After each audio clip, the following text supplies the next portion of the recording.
What are the best ways you can create that epic build-up feeling, that huge feeling at the start of a drum and bass track, where the tension builds, everything rises up, and finally crescendos into your drum? Everything made ready for the blast.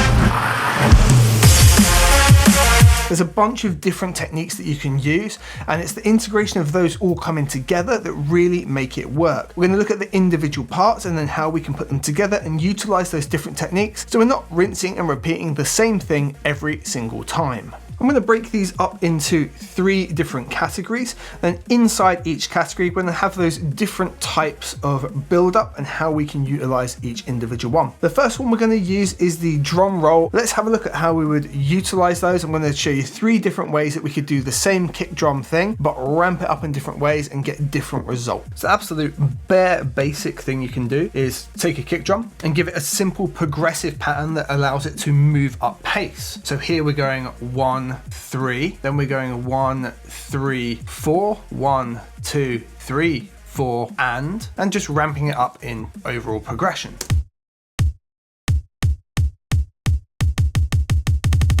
Until we get it excessively fast. So the simple evolution of that is to use the coarse tune, and with a simple automation lane like this, we now get exactly the same pattern having this effect.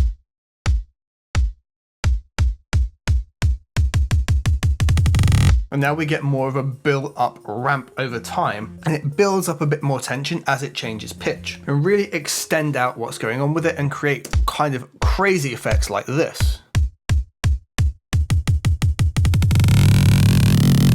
Now, as a foundation sound, it's definitely not enough to help you build up a track, but it creates that rhythmic progression. And then we can accent that even further by using a filter roll-off and utilizing some of the features within the filter as well to accent that even further. We want it to end almost bringing everything through, and we need to find a point where kick drum's going to kind of come in and be like a foundation, and we'll sort of establish it there for a bit, and we'll use a curve just to bring it up. Take this to a new extreme and ramp the pitch up rapidly at the end as well.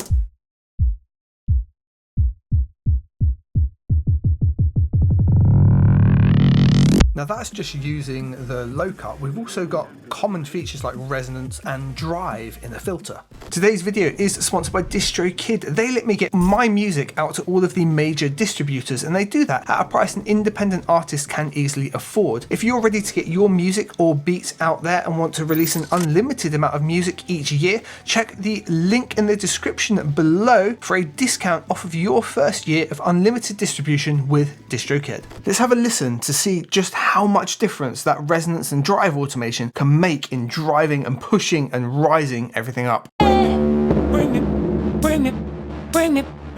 it back, you can bring it back tonight. Bring it back, you can bring it back tonight. Bring it back, you can bring it back tonight.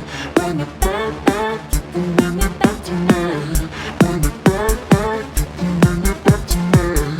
Bring it back, you can bring it back tonight.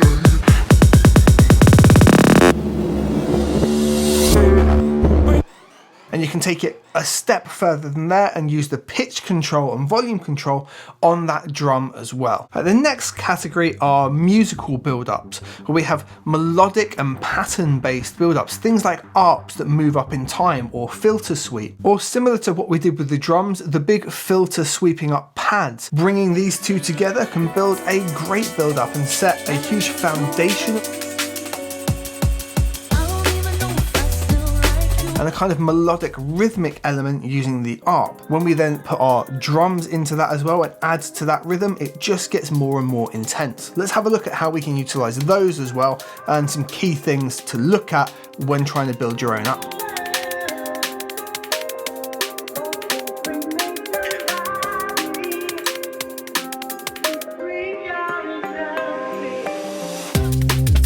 Alright, so here we've got some out of context examples. What I've done here is just some chords, and we've just used the arpeggiator here to make it into an arp. And then we're just using automation on that track just to ramp it up in speed.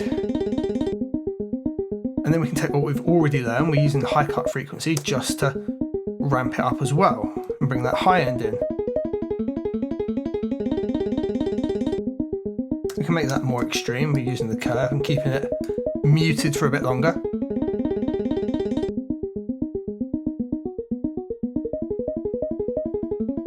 So we can do things like manipulating the Q factor, which gives us that resonance to do things like this.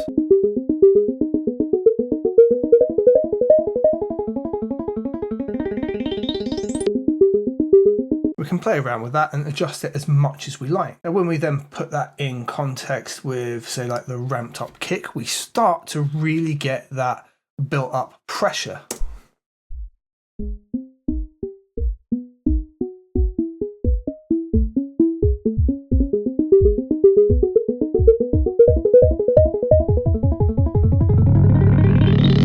Maybe I'd take a lot longer with that, do it over like 16 bars or something like that. You're getting the idea of how the two can start working together. We've got that rhythmic element being reinforced with the kick on a slightly different rhythm and the melodic element that can be used again in the track. Now we can make use of the chord element here as well. So we can take off our arpeggiator and now we've got... So now we've got a progressive chord sound, right? So we let the first we let those first 4 bars run out. Then let's take these and we'll add a bit of pressure by suddenly doubling them up for 2 bars. And then we'll ramp them up again and again. So we're doing a similar thing to what's happening with the kick drum. And we've still got the pressure from the EQ and its Q factor ramping them up as well.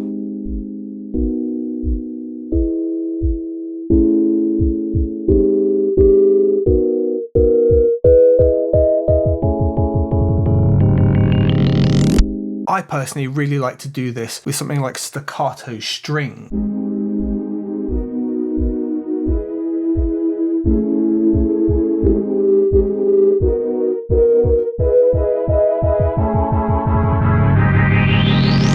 Effects and utilization of sound and silence. So this can be things like a white noise sweep where we've just got a static amount of white noise and we utilize those filter settings we've looked at before. So our high pass and our low pass, our resonance and our drive to create that build up over time. Literally grab any synth that makes white noise, turn off the saw, turn on white noise to use the filter in here. I'm not going to use this one, I'm going to use the global. That's turned on. And there's 3 things that I want to automate: the cutoff, the resonance and the drive. In this case, I'm going to do it over those sort of 8 bars. So at the minute it's going to sound like this. Mess. What we want to do is then be able to automate. The way I like to do it is just to take this off of read, put it on latch, open up Alchemy, and I'll just tweak all 3 parameters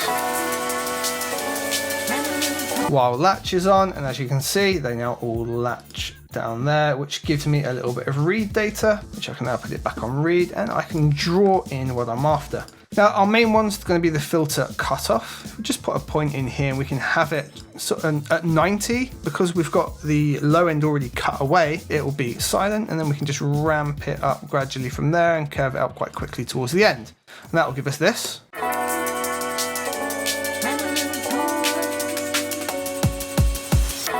Alright, so we're almost there already, right? The reason I like to put resonance on is I like to do like a little resonance bump like that. So it kind of goes up as it's ramping up and then back off. That gives you this effect.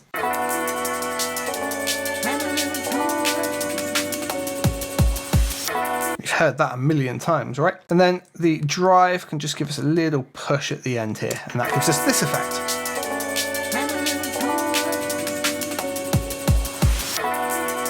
So to lessen the snap of it just ending like this, for example,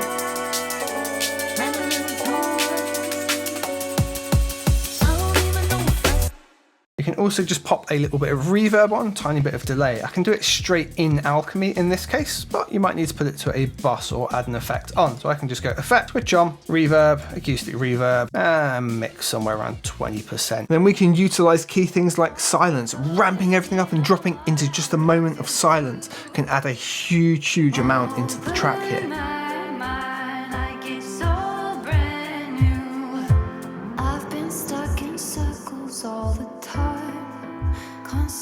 We can also utilize things like reverbs and reverse reverbs and delays to create a ramping, sweeping, rhythmic build-up that works with the harmonic and drum elements as well.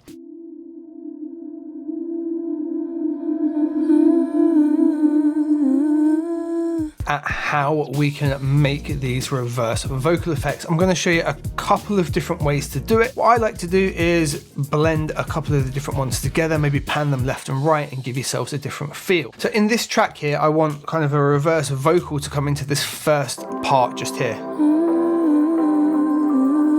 So we're going to utilize that as our source for making it. Now, so I don't mess anything up in my track, because we're going to need some spare channels, I tend to just go to bottom one like so and do Command D, or you can just go up here and just add yourself an audio channel. It can be useful as well to add two, and then we can dispose of anything that we need.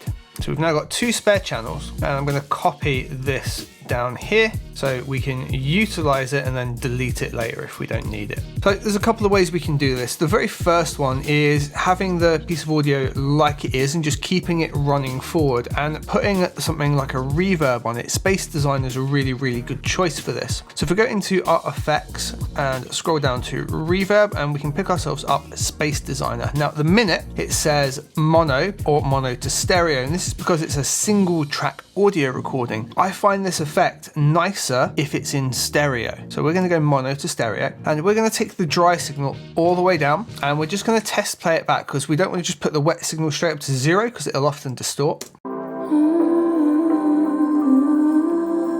That's plenty of signal there, like peaking at -7.1. Now we can change the IR to whatever we like, the IR being the impulse response. So if we go up here, and let's say I want a really large space, I want this to be quite a long sweeping reverb. Let's go large spaces, halls, and let's take something with a relatively long time. Let's take the Abbey.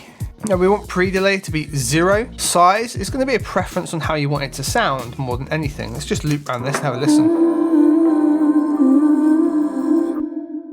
Yeah, so that tails off for ages. That's perfect. We want to take the dry back out again, because that came back in when we changed the preset. And what we want to do from here is we're going to bounce that out as just that wet signal, but it's being fed by that initial bit of audio. So what we can do, an easy way to do this, make sure we've got loop off, right click on the piece of audio, bounce and join, bounce in place, and we're going to call this SD for Space Designer, and we're going to call it 2Rev Vox, because we're going to reverse the vocal. Destination, new track. I just new track everything, and then I can move it all if need be. It just helps me keep a track of all the bits we're going to print here. Source we want to leave. We definitely don't want to bypass the effect. We want the effect in place. We need the included audio tail, otherwise it will just chop off at the end of the audio, and the rest is fine. Overload protection only or normalize, boom. Okay, so now we've got this really long piece of audio, and it's got SD2Rev Vox. We know what it's going to be, and if we play it,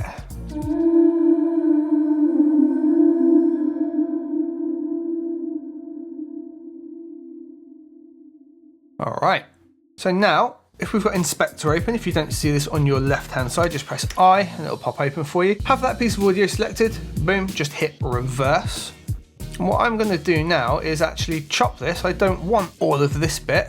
I'm just going to roll it back to approximately there. We're going to have to test it and see how it works. I'm going to take the audio tail down as well. And we're going to put 2 little fades in, just by going up to the top right-hand corner. See the icon change? Just pop a little fade just in there. We're going to move this up here, and we're going to pop it in front of that vocal sweep. Now, for me, this happens right at the start of my track, and I want to sweep into it. If I go up here to this little arrow, I can extend beyond bar 1, and I can just pop it in there. We're going to zoom ourselves right in, just using Option and the mouse wheel, and I mean, we've landed that pretty much bang on where we want it to be, right? So let's just have a little listen now to what we've created and see if it does the result we're after.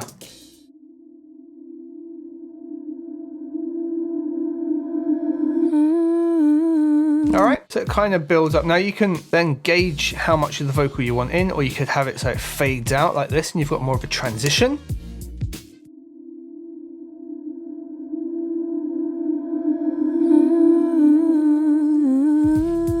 However you want to do it. You can line it up so it's exactly phase and everything as well. So it'd be more like this, and then fade it right out.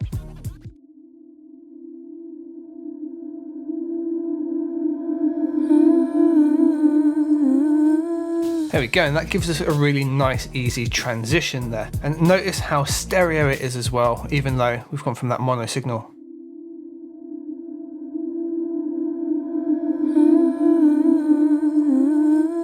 Alright, so the other way to do this is to get the kind of coming into it vocal, and we're going to do that. So I'm going to bring our piece of audio down to that other blank audio channel I made, and this time we're going to put a delay on it instead, and I'm going to use the tape delay. So what I want to do this time is I want to reverse the original piece of audio, so we're going to reverse that as well. Boop, just like we did before with the bounced out part. I want to take the output down and just have the wet signal, and we'll put that up a little bit. And we just need to dial this in however long we want it to repeat for and what kind of rhythm we want it to repeat on.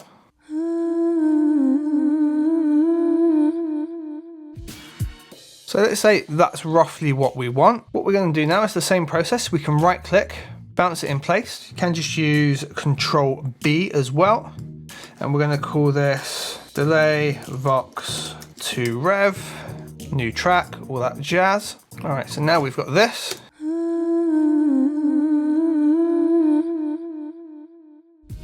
All right, and I don't want all of this bit, I just want the ramp up again. So I'm going to trim that off and reverse this back so it's now facing the right way. And we're going to do the same thing. We'll pop this up here next to it with our other one. And we're going to time this so it comes in with you. So just zoom ourselves in, get that roughly to there and roughly to there. Let's give it a nice fade off. And overall, let's have a listen to our reverse vocal effects.